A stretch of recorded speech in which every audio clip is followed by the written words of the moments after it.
Most spiritual awakenings are fake. They're just emotional highs that fade when reality hits. But if you're feeling lost, empty, and unmotivated after yours, congratulations. You might be having a real one. Because true awakening doesn't feel good. It feels like death. And according to Carl Jung, that's exactly what it is. You know the feeling. You started your spiritual journey on fire. Everything clicked. You felt connected to the universe. You had energy, purpose, that electric feeling that you'd finally found the answer.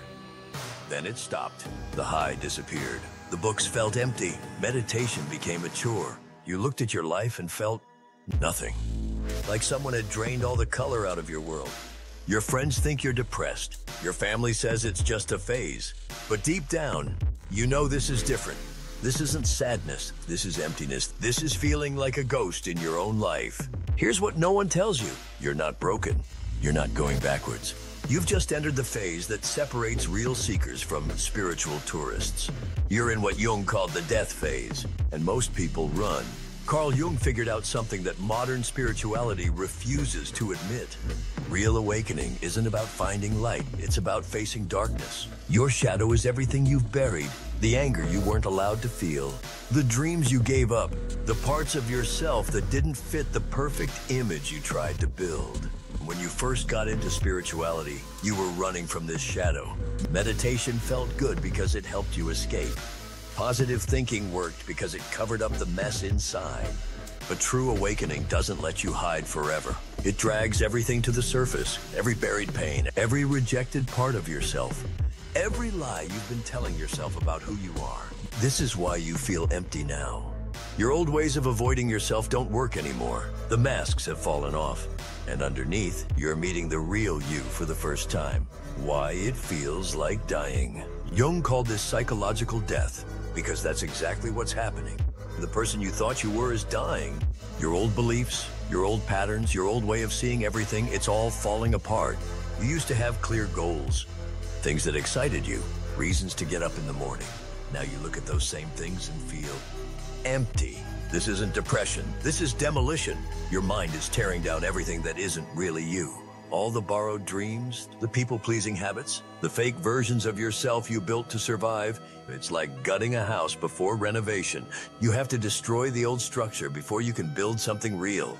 Right now, you're standing in the wreckage, wondering if you made a huge mistake. You didn't. This emptiness isn't forever.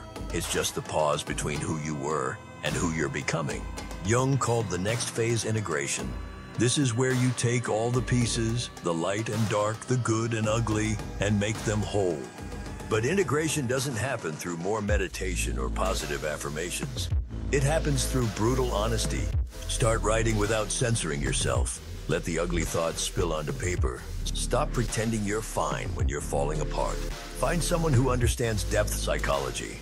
Not someone who wants to fix you, but someone who can guide you through this transformation. Most importantly, stop trying to feel better. Start trying to feel real. The motivation will return, but it won't be the same desperate need to escape yourself. It'll be quiet determination to become who you actually are. Here's what's really happening.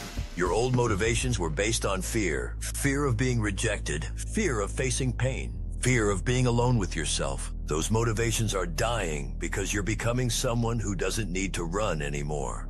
The new you will be driven by different things. Truth instead of comfort. Authenticity instead of approval. Growth instead of safety. But first, you have to let the old you finish dying. And that means sitting in this emptiness without trying to fill it with spiritual bypassing.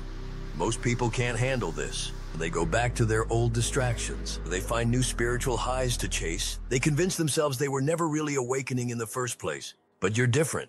You're still here, reading this, feeling lost but not giving up. That tells me something important about you. See, there are two types of people who start the spiritual journey: the tourists and the pilgrims. Tourists want the experience. They want to feel good, collect insights, and impress others with their spiritual wisdom. When things get uncomfortable, they leave. Pilgrims want transformation. They're willing to lose themselves to find themselves. They understand that real change requires real death. The fact that you feel lost right now means you're a pilgrim. You've gone too far to turn back. You've seen too much to pretend you haven't. This emptiness you feel, it's not a mistake. It's not a step backwards. It's the space between who you were and who you're becoming. And what's coming next isn't another spiritual high that fades away. What's coming is something much more powerful, something that can't be taken away by bad days or life circumstances, something that doesn't depend on feeling good or having the right thoughts. What's coming is you meeting yourself, the real you, not the version you think you should be, not the version that gets approval, the version that exists when all the masks fall away. This version of you will be motivated by things that actually matter, connected to purpose that can't be shaken, driven by truth instead of fear. But there's a catch. Once you become this person, you can never go back. You can never pretend to be satisfied with a fake life again. You can never ignore your shadow again. You can never settle for being less than who you really are. Most spiritual teachers won't tell you this because it's too dangerous. It means you won't need their quick fixes anymore. You won't need their promises of eternal happiness. You'll need something much scarier. You'll need to become who you actually are. So here's the real question. Are you ready for that? Are you ready to stop being who you think you should be and start being who you actually are? Because once you cross this line, there's no going back. Once you integrate your shadow, you can't unsee what you've seen. Once you become whole, you can't go back to being broken. The emptiness you feel right now is your last chance to turn around, your last chance to go back to a comfortable lie. But something tells me you won't take it. Something tells me you're ready for what comes next, even if you don't know what that is yet.